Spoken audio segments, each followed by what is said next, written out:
Anyway, thank you, guys. Should Americans be worried about inflation, sir?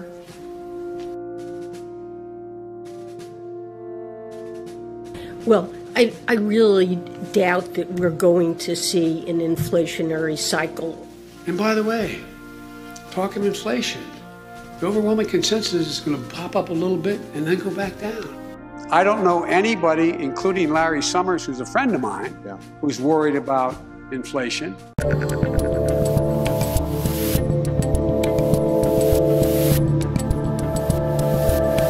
What's up, people? I'm Dave Rubin. This is the Rubin Report. It's July 28th, 2022. We're live streaming on Rumble, YouTube, and Blaze TV. Subscribe if you have not. And despite what the elderly man pretending to be president has said repeatedly over the last year, a recession is here. It was basically just announced this morning, although the machine, and you always have to watch out for the machine is currently trying to change the definition of recession. We got into this a little bit yesterday about what the technical definition of recession is, what the definition of recession has always been, and what the very same people who are now saying we're not in a recession were basically saying when, Trump was president and we weren't in a recession, but they were kind of trying to pretend we were in a recession because they didn't like the orange man. Well, here we are. So we're going to be pointing out a lot of hypocrisy and nonsense and editing of words in real time, because that's what's happening across the internet and throughout this culture war that we find ourselves in. And we're going to frame today's show around an interview that I did a couple of years ago that I'm guessing probably 90% of you have seen with economist Thomas Sowell. It's probably my favorite interview that I have ever done. And there's a lot of reasons for that, but I think sort of most importantly is that I tried to treat the interview as sort of a 101 for a lot of people who were just waking up out of leftist insanity, waking up to, oh, maybe there should be limited government, maybe regulation doesn't work, maybe these programs don't work. I was going through that evolution myself, and I think that's why so many people were appreciative of the interview. And the reason we're going to use that today as the frame, or the framework, is because it's not as if we couldn't have predicted that if you spend endlessly and you hamper the economy and you lock people down and you keep them out of jobs and all those things, it's not as if we couldn't have predicted that this was going to happen, because many people have been warning about it for a long time. So, before we get to any of that, I have to talk to you about The View. Yeah, we got to do it. Sorry. A lot of you enjoyed yesterday's show, some of my language. Michael, you particularly enjoyed my language around the ladies of The View. I got a lot of texts yesterday, people that were watching it, like having lunch, like cracking up over some of the things that I said about those crazy harpies. But what you know what happened. Basically, a couple days ago, Whoopi and the ladies of The View accused Turning Point at their Student Action Summit, which I was at, and Ron DeSantis was at, and President Trump was at, and Greg Gutfeld was at, and plenty of other people were at, Charlie Kirk, of course, which was all about freedom and laissez-faire economics and being proud of America and individual rights and all of that, crazy far-right stuff. Whoopi accused them of embracing and welcoming in neo-Nazis on the show the other day. Then they went to commercial break. The lawyers obviously freaked out. Whoopi gave this very half-assed apology, saying that she meant it metaphorically, that they welcomed them in, not literally, which actually made no sense, and in some ways made it even worse that they were, because if you're metaphorically welcoming in Nazis, it's irrelevant whether you welcome them into the building. You're sort of doing it with everything else that you got. You're doing it spiritually, which of course is complete nonsense. Turning Point was turning them away. The students were mocking them. Several of the speeches were making fun of those very same collectivist ideas. Anyway, the View really, really stepped in it, and it was the thing online yesterday. So then The View now has had to issue even a further apology because Whoopi's metaphorical apology didn't quite cut it. Here is Sara Haines of The View trying to unstep in SHIT. Everybody, and I have to stop talking because you have that note. I do have a Sorry. note. So on Monday, we talked about the fact that there were openly neo-Nazi demonstrators outside the Florida Student Action Summit of the Turning Point USA group. We want to make clear that these demonstrators were gathered outside the event and that they were not invited or endorsed by Turning Point USA. A Turning Point USA spokesman said the group quote, 100% condemns those ideologies, and said Turning Point USA security tried to remove the neo-Nazis from the area but could not because they were on public property. Also, Turning Point USA wanted us to clarify that this was a Turning Point USA summit and not a Republican Party event. So we apologize for anything we said that may have been unclear on these points. They still invited Matt Gaetz, though, I would just like to know. Just at the end there, they still invited Matt Gaetz. So is they going to have to issue another apology? Because the implication, of course, is that Matt Gaetz is a Nazi. Anyway, there's just something interesting about this. Just something interesting about these people who throw out these bombs. Oh, those people are Nazis and they're associated with you. And even if you have nothing to do with them, we're going to make these baseless accusations. We're going to tar all of you, make sure you're not invited to polite society. And then finally, what is starting to happen is people on the right are fighting back. It has taken a long time, but finally somebody at Turning Point obviously made a call to a lawyer, and one lawyer called another lawyer, and that lawyer over at ABC picked up the phone and said, uh-oh, we are in it if we don't issue another apology. So then there's another just half-assed, disingenuous apology, and of course Whoopi didn't actually make the apology, nor Joy Behar, who implied that Ron DeSantis was working with the Nazis. I mean, it's all just silliness, nonsense, but I thought it was worth putting a cap on that after yesterday's big show. Anyway, today we are going to talk about the recession. That is not a recession if you're a Democrat who changes terms. Oh, by the way, Clyde's in studio. I said recession and he groaned. He hates recessions. That's the big thing with the dogs because they know the treats might disappear. Before we get to any of that, though, real quick, guys, let me talk about Liquid IV. You know, the hot summer months are here in Miami, Florida, and David and I need to be proactive about keeping our bodies fueled and hydrated. Making hydration a priority can help us feel healthier in our everyday lives. One stick of Liquid IV, and I have many sticks right here, has in 16 ounces of water, hydrates you 2 times faster and more efficiently than water alone. Plus, Liquid IV tastes great with 10 refreshing flavors like Concord grape, lemon lime, pina colada, and tropical punch. Sounds like summer, doesn't it? I used Liquid IV last night after coming back from a Marlins game with the team. We went to a Marlins game again. We love the Marlins, big Marlins fans. I love how it makes me feel on a daily basis. Pina colada is my personal favorite flavor. Grab your Liquid IV in bulk nationwide at Costco, or you can get 25% off when you go to liquidiv.com and use code Rubin at checkout. That's 25% off anything when you shop for better hydration. Today, use promo code Rubin at liquidiv.com. I've got the lemon lime in my hand right here. Okay, so let's frame today's show about the recession that is not a recession, except it is a recession, around some people who have been making sense, because it is not like none of us could have predicted this. It is not like there aren't economists who believe in reality, who have been trying to preach about this stuff for a long time, would be shocked at what has happened today with endless spending and all of that stuff. So let's flash back to an interview I did with Thomas Sowell, the brilliant Thomas Sowell. I don't even know how to intro him properly. Like the brilliant economist Thomas Sowell, probably of all people in American culture today. Like if there's one person that should be more well known for his good work, it is Thomas Sowell. Stanford professor.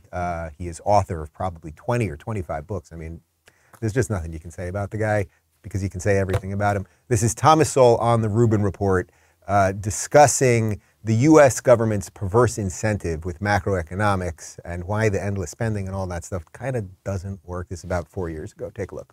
Then what was your wake up to what was wrong with that line of thinking? Facts. Well, you know, we could probably end the interview right there. Yeah, Facts. There you go. And specifically, my first professional job, I was a summer intern at the U.S. Department of Labor. And I realized from dealing with these people that the U.S. Department of Labor, one of my biggest concerns was about minimum wages. It has been for a long time. And so at first I thought, well, this is good because all these people are poor and they'll get a little higher income, and so that'll be helpful. And then as I studied economics, I began to see, well, there's a downside. They may lose their jobs completely. So that is that. And so when I was at the Labor Department, I tried to talk about that to them, and eventually I came up with some test of it. And when I came up with this test, how we might test this, I was waiting to hear congratulations, you see, that I had this. And I could see these people were stunned. They said, oh, this idiot has stumbled on something that will ruin us all. Wow. You know? And I realized the U.S. Department of Labor had its own agenda and interests. And that did not necessarily mean that whether poor people lost their jobs for minimum wages or got higher pay was their highest priority. Yeah. How much longer did you last at the department? That was really the turning point. Yeah. And then I began to see that all these government agencies and whatnot, they have their own institutional incentives. And you cannot say that the government will step in and do what's right for these people and whatnot, because they'll do what's right for themselves. So the interview goes for about an hour. If you haven't seen it, guys, let's link to it below if you haven't seen the full thing. But his anecdote there and the thesis that he's laying out, that these institutions, these government institutions, the swamp as some people call it, they have their own agenda that often has very little to do with solving the problems that they purport to solve. So he goes in there as a lefty, as a government guy. Moments before that, he was describing himself at that time as a Marxist. So he's a big government guy. He goes in, he finds out that these programs do not work. And basically everyone's like, whoa, whoa, whoa. We're in the government. We're not in the business of solving problems. We just want our endless budget to go up every year to do absolutely nothing and actually harm the people we're supposed to be helping. So that is the perfect jumping off point for what is going on with our leaders, what are we calling these people today? Here is head of the Fed, Jerome Powell, announcing that the Fed has increased the interest rates. And do you think there might be a reason for that? Good afternoon. My colleagues and I are strongly committed to bringing inflation back down, and we're moving expeditiously to do so. We have both the tools we need and the resolve it will take to restore price stability on behalf of American families and businesses. The economy and the country have been through a lot over the past 2.5 years and have proved resilient. It is essential that we bring inflation down to our 2% goal if we are to have a sustained period of strong labor market conditions that benefit all. From the standpoint of our congressional mandate to promote maximum employment and price stability, the current picture is plain to see. The labor market is extremely tight, and inflation is much too high. Against this backdrop, today the FOMC raised its policy interest rate by 0.75 percentage point and anticipates that ongoing increases in the target range for the federal funds rate will be appropriate. Okay, so if only any of us could have seen this coming. This is so shocking. Aren't you freaking out? What do you mean that there could be a problem with the economy? I mean, we printed all that money. We broke all those businesses. We destroyed all of those companies. We did all that stuff, and we locked everyone in and all that. I can't believe that it would lead to this. I'm freaking out. It's very bizarre. Well, then what happened at officially 8:30 this morning, 8:30 Eastern time, it was announced that we had our second consecutive negative quarter of GDP in the U.S. economy. That has been the technical definition of a recession for probably 100 years, probably a century or so. That's what everyone has always said. We've got evidence of that. We'll show you in just a second. But not our people in charge right now. Here's black lesbian Karine Jean-Pierre. She is the White House press secretary. And she's telling Peter Doocy that the thing that we've always known is not really the thing. If things are going so great, though, then why is it the White House officials are trying to redefine recession? No, we're not redefining recession. If we all understand a recession to be 2 consecutive quarters of negative GDP growth in a row, and then you have White House officials come up here to say, no, that's not what a recession is. It's something else. How is that not redefining recession? Because that's not the definition.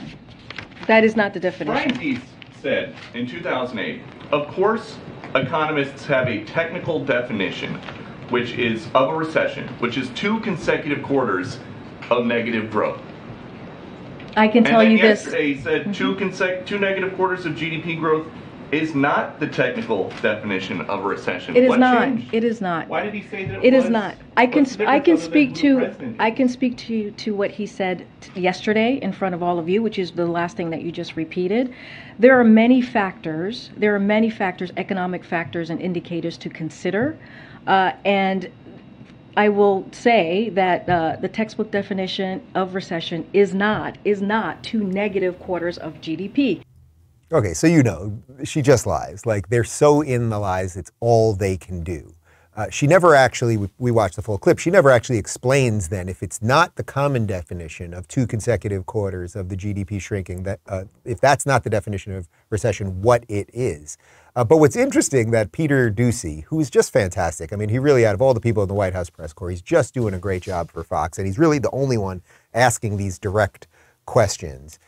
He brings up this guy, Brian Deese, who is Joe Biden's the head of the National Economic Council. He's the director. Here's the exact quote. This is what Doocy read, but I just thought it was worth showing you guys again. This is the guy that's in charge of the National Economic Council right now for Joe Biden. Well, what did he say back in March of 2008? Economists have a technical definition of recession, which is 2 consecutive quarters of negative growth. This is the guy who's in charge of the thing for the elderly man pretending to be president right now. He's also a BlackRock guy, but that's a little sidebar thing. But the point is that they are going to try to change the definition of words right now. These are the same people who try to change the definition of everything, right? Boys are girls, 2 + 2 is 5. You know, just being non-racist is actually being racist, and the rest of those things. And you can now watch, what's fascinating, this is what we're going to get to in a second, is now watching the entire machine just do it right in front of us. And this is what they do all the time. They do the magic trick right in front of us, even though we know how they're doing the magic trick, and yet a certain amount of people still get bamboozled by it. Real quick though, guys, I want to talk to you about Blaze socks. The Blaze has a limited release of fantastic socks just in time for the primaries and back to school shopping, guys. You've got Ron DeSantis riding an alligator with big D energy. You can pretend that's Dave Rubin in a suit up there if you want to get that one, riding an alligator with his big D energy. That's what they say. People come up to me, Dave, you've got big D energy. You can have Klaus Schwab doing his evil Darth Vader-like thing, you will eat the bugs. Joe Biden riding a car into hell. And many more people. Go to blazesocks.com before they're gone. And you can use promo code BLAZESUB for 20% off your purchase if you're already a Blaze subscriber. So jump over there and get some socks. Keep your feet warm and fight for freedom. Okay, so I want to show you just how the machine operates. Because it's not just that they promote all of the bad ideas and that they hide the good ideas, right? It's like, why don't more people know about Thomas Sowell? It's because he was telling the truth for a long time, but the truth went against the narrative, so we just kind of hide him. But then we inflate these faux economists, these lefty economists who get everything wrong. Guys like New York Times Paul Krugman. We'll get to him in just a sec. But watch even what the places of journalism, air quotes journalism, watch what they do when it's their guy in power versus, say, when it's Orange Man in power. We've got 2 tweets here from Politico. This is just fantastic. Logan Hall came up with this over comparing the first one and the second one. So the first one, this is what they said yesterday about Joe Biden and the disastrous economy. Tomorrow we get the first, possibly inaccurate and certain to be revised reading of U.S. economic performance in the second quarter of this deeply weird economic year. One metric to measure if we're in a recession. So you can see it's full of, there's problems and it's not really his problems and it's a very weird year and, we shouldn't really blame Joe Biden. Now what happened when Trump was president and things were actually going well? Things were actually going well. Here's what Politico said about Trump. Trump is expected to get a badly needed positive headline Thursday morning with a report expected to show the economy grew at a record pace in third quarters. But beneath the headline, the economic picture looks far less sunny. So do you get what they do there? When it was Donald Trump and things were going well, they're warning you that underneath the good things that are happening, bad things are happening. When it's Joe Biden and things are going poorly, they're telling you it's a weird time. So don't actually tell anyone that things aren't going well. Don't tell them that the house is about to fall on their head. These people can't deal with it. Here is Ben White. He is the chief economic correspondent, also for Politico. This is just spectacular. Like, I don't really care who this guy is, but it's just the way these people operate when it's their guys versus the other guys. So this is Ben White yesterday, chief economic correspondent at Politico. The White House is pretty obviously right that even 2 quarters of shrinking GDP would not show the economy is currently in recession. Getting people to understand that and the nuances of our strange, vexing economic movement is just really hard. by me. And here's his article. And then this guy, this is just fantastic. This guy, Jeff Billman, I don't know who this guy is. He just went into one of Morning Ben's tweets, one of his old articles, just from a couple months ago. This is literally from a month and a half ago. You wrote this in June. And here's exactly what he said. I'm sorry to report that conditions are ripe for a slide in gross domestic product growth that lasts at least 2 quarters, the technical definition of recession. You get it? You get it? The way the machine covers up for certain people and the way that they try to destroy the other set of people when they are doing good things. Here's Paul Krugman from the New York Times. This is a man who has gotten everything wrong ever for his entire life. So he's a perfect economist for the New York Times. He says, ignore the 2-quarter rule. We might have a recession, but we aren't in one now. So he's telling you to not see what you can see right in front of your face. Just try to imagine if this was Orange Man or this was DeSantis or this was Pet Romney or any other Republican. Do you think the entire machine would be running around to redefine recession, or would they be telling you that the sky is falling? That the sky is falling. That's exactly what they would be telling you. Chicken Little and all of her friends would be dead right now. That's what they would be telling you. It's just incredible. But let's go full circle here. Remember that Brian Deese guy? Here he is on CNN, and let's contrast that with what I just read to you. He was saying back in 2008. All signs are that this is a strong economy, and the probability of a recession within the next year is not particularly elevated. It's a strong economy, and nothing about it suggests that it's close to or vulnerable to a recession. I don't expect a recession. No one is predicting a recession now. We are not expecting that we are already in a recession. In fact, the guts and the bones of this economy remain strong. These are not the marks of an economy in recession. Right now, we don't see a recession. Right now, we're not in a recession right now. This is not an economy that's in recession. Not only is a recession not inevitable, but I think that a lot of people are underestimating those strengths and the resilience of the American economy. We have a strong labor market, which you don't normally see in a recession. A recession is broad-based weakness in the economy. We're not seeing that now. In your view, is a recession in the United States inevitable?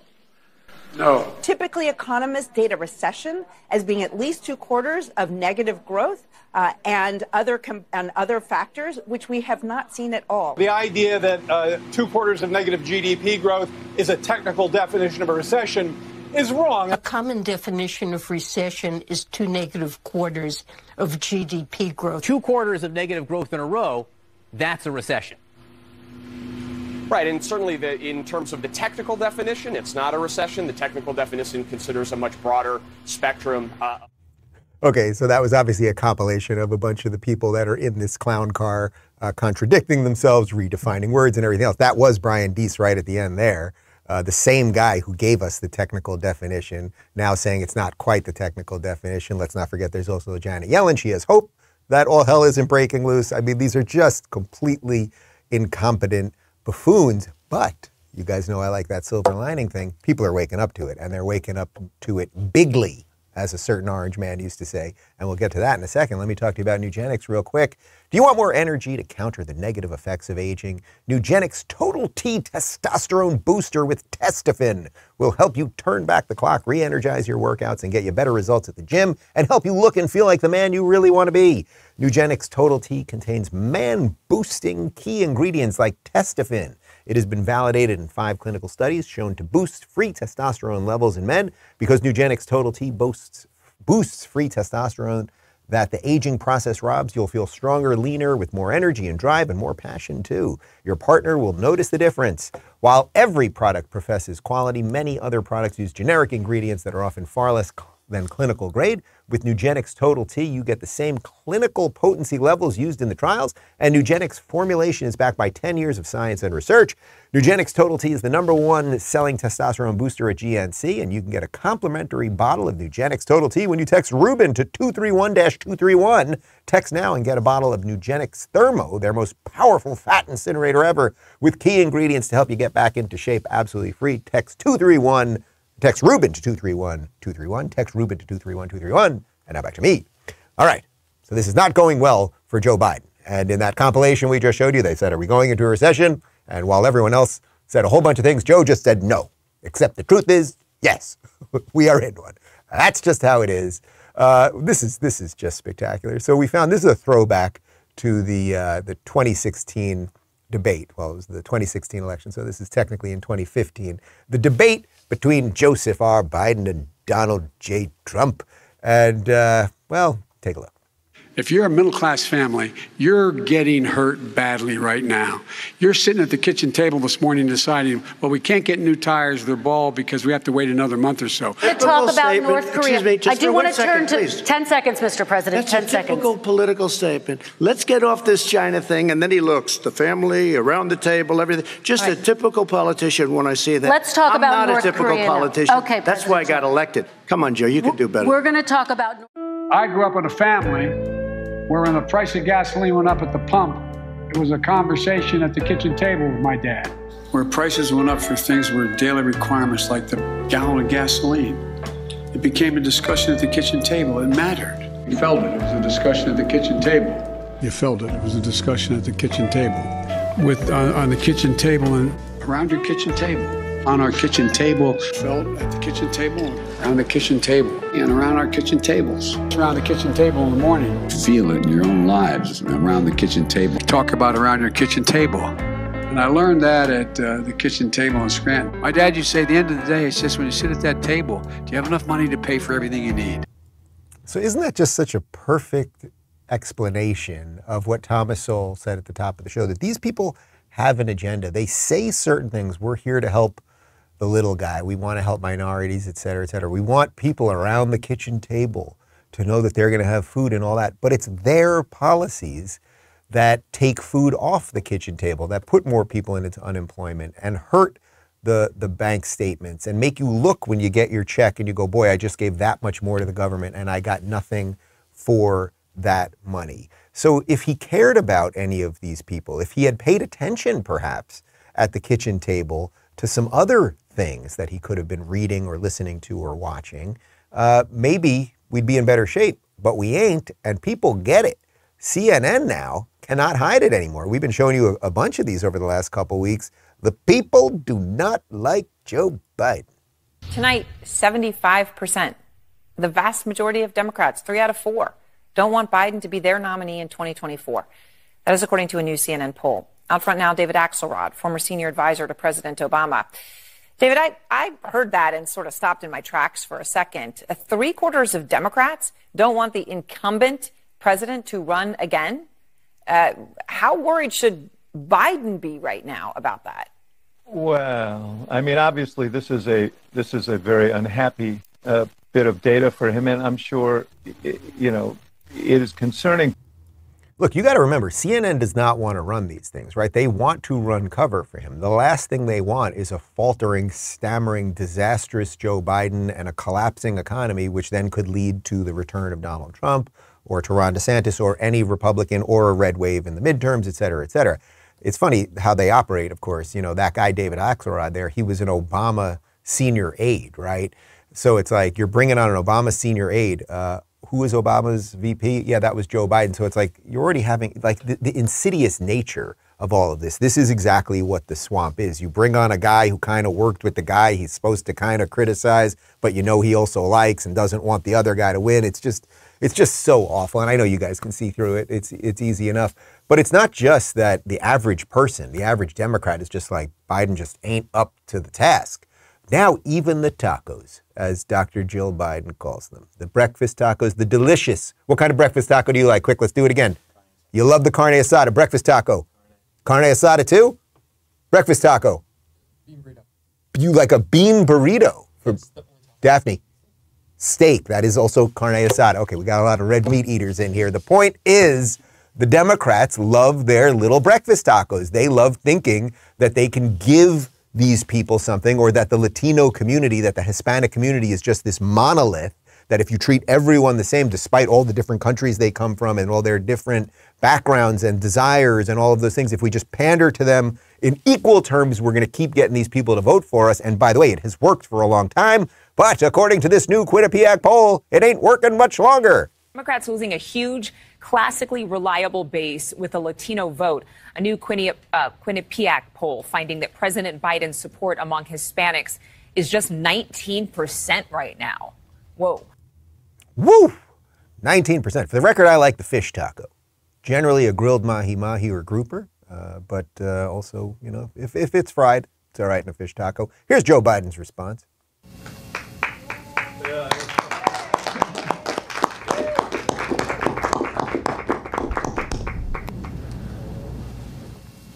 I just have one thing to say.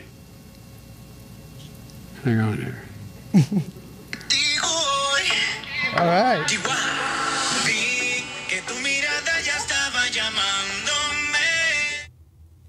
81 million people, I'm told, voted for that pandering, disastrous buffoon. There he is. He's at some Hispanic conference, and he walks up there and plays Despacito. I like Despacito. It's just fine, okay? But this is what they do. They think of you, if you're watching this. If tú or usted is watching this right now, what they think you are is just a little piece on a chessboard that they can move around and give you just little crumbs, and that you will always vote for them. But it's not working anymore, and it's actually quite spectacular how it's collapsing so quickly. Then we saw this video yesterday. This one was going around online, and look, there is something going on with Biden, and as I often say, it's like I can make fun of the guy and all of that stuff, and the media can keep running cover for him and carrying water for him and all that, but something is seriously going on with him.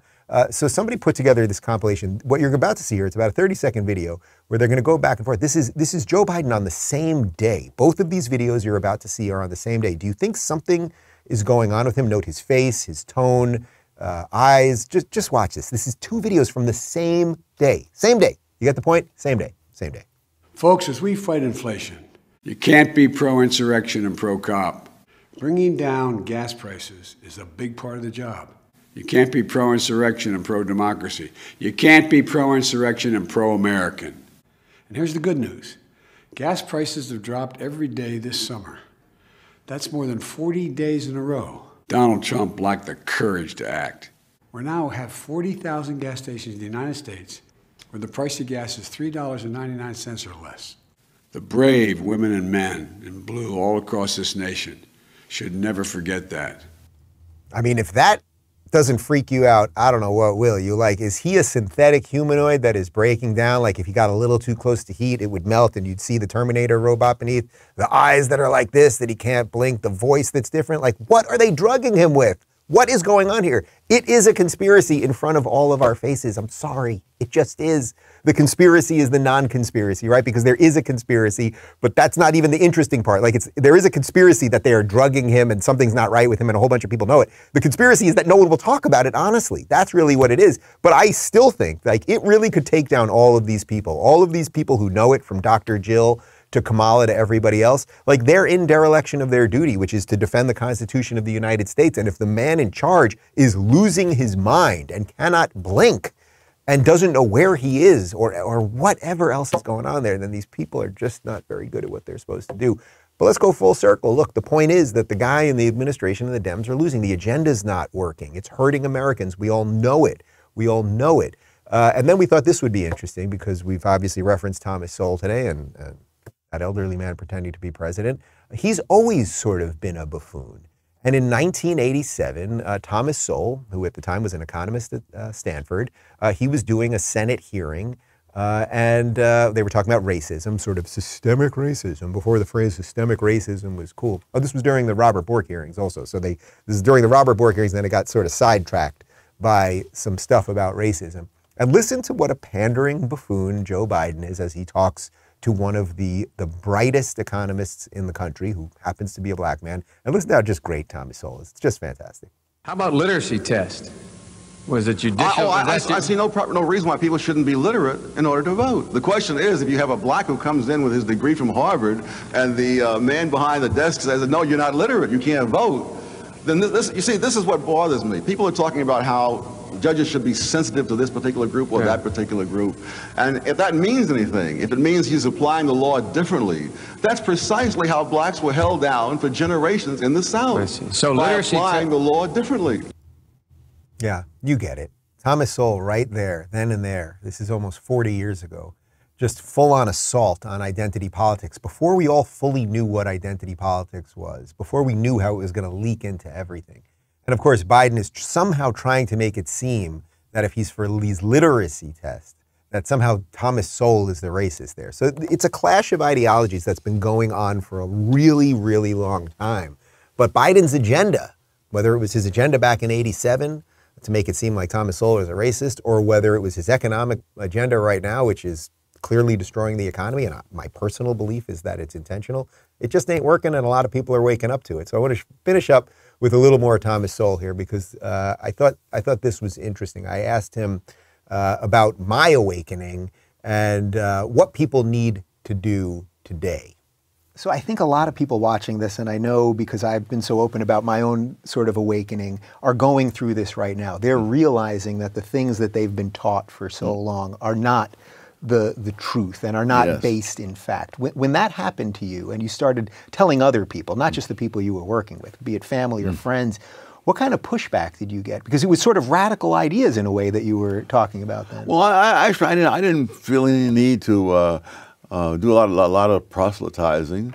It was enough for me that I was now beginning to understand things I hadn't understood before. I love that. I love that. He was beginning to understand things. That's what's happening across the country. I really think that is like the little red pill that's being doled out amongst people right now. A lot of people that didn't really care about politics, that weren't in this culture war, they're starting to see things a little bit differently. They're starting to think about things a little bit differently. They're starting to go, hey, you know, all these years after lockdowns and everything, maybe the government really isn't looking out for me. And then you see cultural icons start testing the waters. Guys like Joe Rogan, who was a Bernie supporter, suddenly saying he could vote for DeSantis. Guys like Elon Musk, who has only voted for Democrats, according to him, his entire life, saying he could support Ron DeSantis. Elon Musk was an Obama supporter.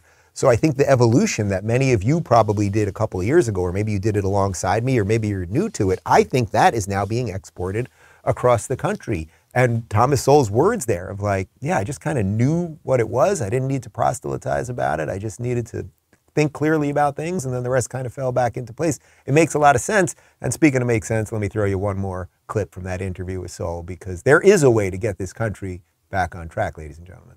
Really, what we need more than anything else, perhaps, is common decency. Yes. And we've kind of lost that. It isn't common anymore. I mean, when I was going to school and we'd have fights on the schoolyard grounds, when one guy was clearly beaten, whoever was the toughest kid in the crowd would simply step in and stop it. Yeah. And the other guy said, you want to fight? You can fight me. You know. That's what we need in the public square now. Yes, yes. But I mean, it's only so much the police can do. If you don't have common decency, the cops are not going to be able to handle it. People can't be knowledgeable about everything, but they can be knowledgeable about the extent of their own ignorance, even if they have PhDs. He's just so good. He's just so good. I'll make you a deal on the common decency thing. Now, yesterday, I'll have to go into the record here for just a second. I believe I called the ladies of The View a bunch of crazy bitches. Was that the direct quote? I got it there? Okay. Now, I did that because they unjustly called me and a bunch of people that were at Turning Point Nazis, in effect, right? So I'll make you a deal if you're a producer over at The View and you're watching this program right now, because you probably are actually, because I know The View is on right now, but you can't be watching that, so you're probably sitting in the control room watching this thing. If you guys stop calling everyone Nazis, if you stop calling everyone bigots and transphobes and all of the other horrible things you call everybody, we'll ease up too, right? There is a way off this train, right? The crazy train. And the crazy train's going to Crazy Town. And the problem with Crazy Town is not only Crazy Town crazy, but there's a big freaking ditch before it. And we could all end up in that ditch together. So I will do my best to add a little more common decency to some of these things. But I also will mock the hell out of you guys if you can't stop. And I don't think you can stop, but I will do my best. If you try, if you put a hand out, I too will put a hand out. We got a cold close for you in just a moment. Do we have any comments from the Rubin Report community today? We're having I think we're having some kind of technical, I'm getting the 1 second sign. I'll keep talking for just a second. I really think that that's it, right? Like the common decency thing, like you can put your hand out there. You could say to people, hey, I'm here for you. let's not burn everything down. If they want to burn everything down, that's on them. But as Sowell said, it's like if you understand yourself, if you understand your mind, you won't be so hysterical. That's partly why these lefties are so consistently hysterical. Okay, I think we've got a couple comments here from the Rubin Report Locals community. Jeff says, now Thomas Sowell is a great example of an old guy that has all the marbles, contrasted with Joe, who has lost all and doesn't even pretend to look for them. You know, that's a great point. I'm glad you brought that up because, you know, when I say these things about Biden, it is not, and I've repeatedly made this point, it is not to mock him over age. Thomas Sowell, I think, is now 91 or 92 years old. That interview was 2 or 3 years ago. Maybe it was 4 years ago if it was that long. Man, it's been a fast couple of years. But the point is, he was in his late 80s, one way or another. And he was still sharp and clear and cogent. And I would have basic, complete confidence that he could be president and in a functioning way. Probably not ideal because at 80-something years old, you're a little more tired. You do lose some of the mental sharpness, like all of that stuff. Maybe you don't want the 4 a.m. phone call. But that's why this stuff with Biden, this isn't about age. It's about cognitive decline. And that's just the truth. Jeannie says, recession, woman, racist. They all changed their meanings 5 minutes ago. Right. We're watching them do with the word recession what they did to the word woman, right? Nobody knows what a woman is anymore. I'm not a biologist. And what they've done to many, racist, bigot, all of these things, they mean people who disagree with me. So we watch them do it in real time, which is why I always try to call back to some of the things that have happened in the past so that we don't forget. Tony says, I really hope that all these defamation lawsuits are putting the squeeze on these media organizations. Yeah, you know, it's like, I'm a free speech guy, obviously, right? And the First Amendment protects our speech, and we have these very, very rarely used exceptions to it, meaning you can't directly threaten somebody. I'm gonna come to your house and shoot you. You can't do that, right? We have these laws around libel and slander that are very rarely used because they purposely wrote them to be so tight that it would maximize the amount of free speech. But at some point, if you knowingly are abject lying, as Whoopi did, she knew that she didn't know what she was saying, but she knew the turning point must be bad guys because they're not like her. And if you knowingly continue to go ahead and slander and libel these people, whether it's verbally or it's written word, whatever it might be, eventually you got to start threatening back. You got to start punching back. And that's exactly what Turning Point did, and that's how they got the apology. And look, I don't know that the apology ever, does anything, right? The bomb was already thrown out there. The View audience already, but we've already associated Turning Point with Nazis. So the apology, how many people watch the apology or pay attention to that? I don't know. But again, silver lining, people are not paying attention to this stuff. Ladies and gentlemen, tomorrow is a big day. Tomorrow is my last show before I go off the grid for August. We're going to do like a 2-hour live stream here. It's going to be part Q&A. We'll make some announcements, whole bunch more. We're going to go through some of my favorite clips in this past year since I got back on the grid last September. Talk a little bit about the move to Florida and all of those things. And then I'm going to do an exclusive drinks. I'm going to be drinking some tequila, maybe some other stuff with the fine folks at Local. So if you want to join us, we're going to do a separate live stream for you guys where we'll do a Q&A and all that good stuff at rubinreport.locals.com. That'll be a little bit later in the day. It's 5 o'clock somewhere. We'll make it work, people. But we will be here live, normal time, 11 a.m. Eastern tomorrow for the big goodbye live stream. And then I disappear. No phone, no Twitter, no Facebook, no Instagram, no television, no news, no Stelter, no Acosta, no none of it. And we see what happens. So, and I know a whole bunch of you have been messaging me on Locals that you're going to do some version of your own kind of off the grid, whether it's weekends or a couple days or just not checking social media, even if you're checking emails, et cetera, et cetera. So the fact that I've maybe helped some people enter that world just a little bit is pretty awesome. All right, we got a cold close for you. See you tomorrow, everybody. Today, 15 recipients of the Nobel Prize in Economics released a letter in support of the president's Build Back Better plan and his economic agenda to support the middle class, including 4 Nobel Prize winners recently highlighted in an open letter. Is to highlight the fact that it's not just us, but it is a range of economists. It's 17 Nobel laureates who have conveyed this will help address inflation.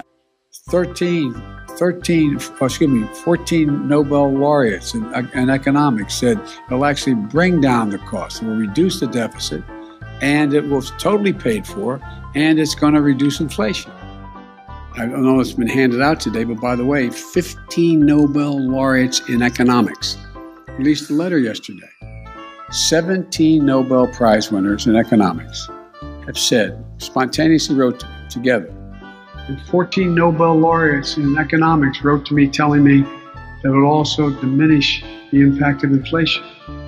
The 17 Nobel winners of the economics have written a letter just about 3 weeks ago to me affirming that this bill would ease long-term inflationary pressures. And this is from 15 Nobel laureates in economics. Quote, because this agenda, the one I'm talking about, mine, and I told you about the impact of 17 Nobel laureates saying it's going to decrease inflation, not increase it.